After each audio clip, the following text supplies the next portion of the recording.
I'm Alex Morash, and let's queer up entertainment. Netflix CEO pushes back on trans agenda claim. Netflix CEO Ted Sarandos clashed with MAGA-aligned Senator Josh Hawley during a U.S. Senate hearing this week, after Hawley accused the streamer of pushing transgender ideology on children. Sarandos appeared before the Senate on Tuesday, February 3rd, to answer questions about Netflix's proposed merger with Warner Brothers. Instead, Hawley repeatedly focused on what he called Netflix's agenda to indoctrinate children.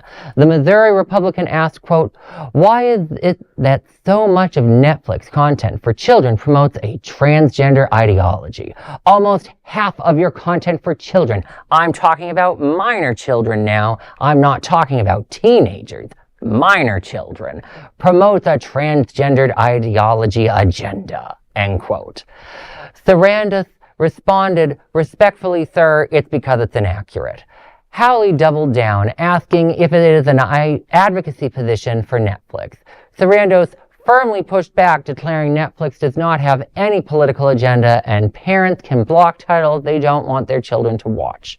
According to the Daily Beast, Hawley cited a report from the Oversight Project, formerly tied to the Heritage Foundation, which helped develop Project 2025. Well, now, first off, I just want to thank Hawley for clarifying the difference between minor children and children, because I didn't know that a 40-year-old could call themselves a child, but apparently Hawley is a man-child and thinks these things. Now, as for Netflix, I agree. I don't think Netflix supports trans people one bit. Netflix is known for putting on transphobic comedians. They're become really bad at they don't put up LGBT content like they used to. And let's all remember, this is about a merger between them and Warner Brothers, which will serve one purpose: to make all of our subscriptions more expensive. This is about creating more monopoly. That is Netflix's real political agenda here. But I just want to parse that. The Warner Brothers, Netflix trying to purchase Warner Brothers, it's just the least bad of our two options, because right now, and this is why this whole thing is happening, is because Larry Ellison, Oracle, the new owner of TikTok, fan of fascism and MAGA and all that, and he has been screwing with the algorithm on TikTok. We can barely see certain news items anymore. But just to let you know, regulators could always reject both bids and say, "No, Warner Brothers, you're not allowed to merge," or something like that. Well, no. But Larry Ellison's group and his son, who now owns Paramount, want to force the merger of Warner Brothers at White House. With Paramount. No, with Paramount, at the White House's urging, with the sole purpose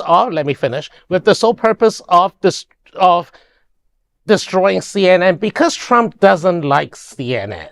Trump wants to demolish CNN or turn it into a right-wing outlet, just like what Barry Weiss did at CBS News, and he wants more channels that reflect Republican conservative propaganda, which is why Hawley was dragged, which is why this hearing is called, which is why they are reading literal playbook from the Heritage Foundation, formerly That's a wonderfully long story. That's the same point, whether Warner Brothers mergers with Netflix or with Paramount, whether Paramount, Netflix, and Warner Brothers have a threesome, it doesn't matter. Mergers of this kind are going to drive up prices for consumers. Of course, it's going to drive all of these merger options are bad. But that's just one side. And the government's regulators can say no to both. Yeah, except that the government regulators are not going to say no, because they are already in the because this administration is already has undue influence on regulators, or they get rid of regulators who don't agree with them.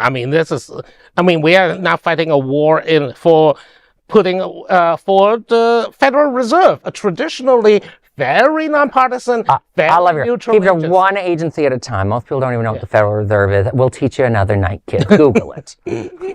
Any thoughts, Larry? Do you like anything on Netflix?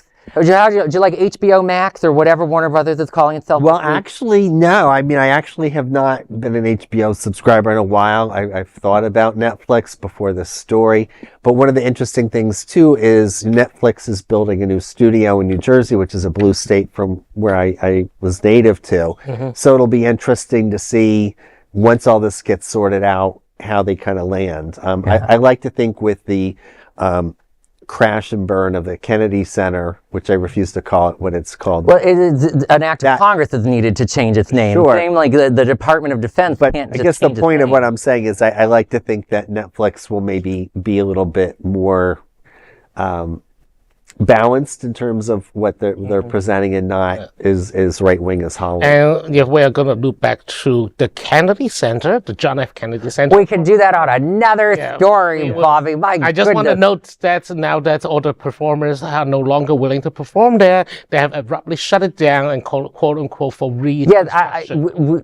Yes, we should do that as a separate news story. But the only other thing I'll say on this is the funniest weird take I've heard is that Netflix did this offer knowing regulators won't say yes to either, but it freezes Warner Brothers from doing anything to directly compete with Netflix for 2 years. That sink into your heads, kids. Well, and that is an LGBTQ nonprofit media. There is no other nonprofit queer media platform like this in the entire world. Support our LGBT stories by sharing them and subscribing to Queer News Tonight. We need some trans